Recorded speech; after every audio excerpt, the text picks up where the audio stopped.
Antoine, je suis très heureux de te Bonjour retrouver Igor. ici à Rétromobile. Alors, Antoine, tu es spécialiste senior chez Arcurial Motorscar. Oui. Ça, c'est un vrai pédigré. Je voudrais que tu nous parles un petit peu de cette collection incroyable que vous allez mettre en vente durant tout le week-end. 3 jours de vente, vendredi, samedi, et puis pour la fin, la petite poire, le L'automobilia, dimanche, exactement. l'automobilia, avec Toujours. beaucoup de choses à découvrir. On est entouré ici d'une collection absolument incroyable, de Bugatti, de générations, de visions de voitures. C'est vrai que c'est le panel que vous avez réuni sur cette vente est complètement dingue parce qu'il y a tout. Il y a tout. En fait, tu as 122 voitures, 70 motos, mais tu as aussi un autocar, Ouais. un avion, un camion aux couleurs de l'écurie Gordini. Il y en a pour tous les prix. La voiture la plus ancienne, elle est de 1899. La plus récente, c'est une supercar de 2019. Donc tu as 120 ans d'automobile. Des collections, toutes les époques sont représentées, tous les prix aussi, parce que tu peux te faire plaisir avec une petite Fiat 850 coupée pour quelques milliers d'euros. Et puis jusqu'à, par exemple, cette magnifique Bugatti 51 Grand Prix, qui est une voiture d'usine. Et voilà, donc toujours, c'est ce qu'on veut, un panel très large pour parler au plus de gens possible. Alors moi j'ai envie que tu, le spécialiste, nous parle justement un petit peu de l'état du marché, de qu'est-ce que vous ressentez en ce moment, quelles sont les voitures qui montent, les voitures qui baissent. Tu sais que Classic Expert, il y a un baromètre Oui. qui nous permet de savoir un petit peu quelles sont les tendances.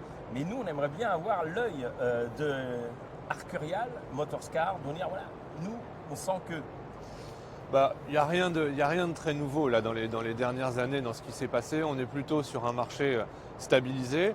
Évidemment, il y a des voitures de collection qui prennent de la valeur. C'est l'effet mécanique dont tout le monde parle, des générations, les voitures un petit peu plus récentes, les primo-accédants de voitures de collection, eh ben, ils y viennent.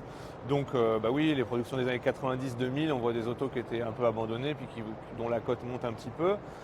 En parallèle, tout le monde dit oh les avant-guerres, plus personne n'en veut. C'est faux. Il y a plein d'événements qui permettent d'utiliser ces voitures-là dans des conditions pour lesquelles elles sont faites. Évidemment, c'est pas fait pour rouler en ville, mais il y a tout ce qu'il faut pour les utiliser. Et on voit bien, encore l'année dernière à Rétromobile, on a très bien vendu plein d'avant-guerres, de belles avant-guerres. Donc ce marché-là, il n'est pas du tout mort, il est même actif. On voit des jeunes qui arrivent, qui ont envie de s'acheter une avant-guerre. Donc ça, c'est important et je veux vraiment le souligner. Et puis, bah oui, les années 50, 60, c'est un petit peu, il y a des modèles qui se stabilisent, il y a des modèles très iconiques qui tiennent la cote parce que bon, bah voilà, les gens continuent, c'est dans l'imaginaire un petit peu collectif, donc c'est une pièce qu'il faut avoir dans une collection. Mais bon, donc voilà, si on regarde globalement, c'est plutôt un marché qui s'est stabilisé. Avec des petites baisses d'un côté puis des hausses de l'autre, donc voilà, tendance stable donc, de mon point de vue. on est stable. Ce que je voudrais que tu nous dises aussi, c'est parce que toi, je sais que souvent tu prends ta voiture et tu vas faire le tour de la France plusieurs fois dans un sens, dans l'autre, et tu n'oublies aucun recoin. Est-ce qu'on trouve encore des autos inimaginables au fond des granges? Parce que ça, c'est un espèce de grand mythe. Et j'aimerais bien savoir comment est-ce que, enfin, je sais un petit peu, mais je voudrais que tu nous le dises. Comment est-ce que vous travaillez justement pour aller trouver ces icônes qui sont parfois cachées sous une botte de foin? Est-ce que ça existe encore d'ailleurs? Il y a plein de. Alors cette année, tu sais qu'on fête les 10 ans de la collection Bayon, qu'on a Oui. vendue à Rétromobile en Le 2015. scoop du siècle. Ça, c'était voilà. Vraiment un coup de marketing. Mais alors, il peut y avoir plein de choses. C'est-à-dire que bien souvent, ces voitures abandonnées, elles reprennent la lumière dans le cadre de succession. Donc, on a tout un réseau de gens qui cherchent des autos, mais aussi avec des notaires, et puis on est quand même aussi connu pour ça. Donc, les gens nous appellent, ils savent qu'on sait mettre en valeur, qu'on aime ces voitures-là, qu'on aime le côté découverte. Donc, il y a un petit peu un réseau de rabatteurs. Et puis bah, nos sensibilités à nous, on a des oreilles qui traînent, on connaît des autos.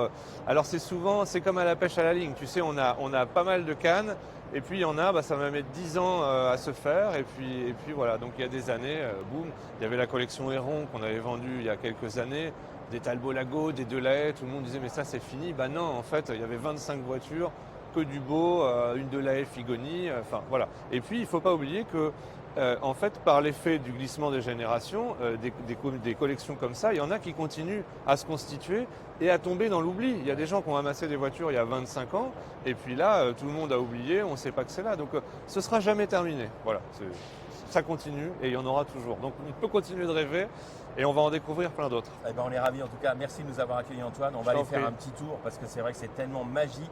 On a vraiment le musée parfait ici à Rétromobile. Oui, c'est vrai que c'est le garage parfait. Exactement. Merci à toi. Je t'en prie, à bientôt Igor.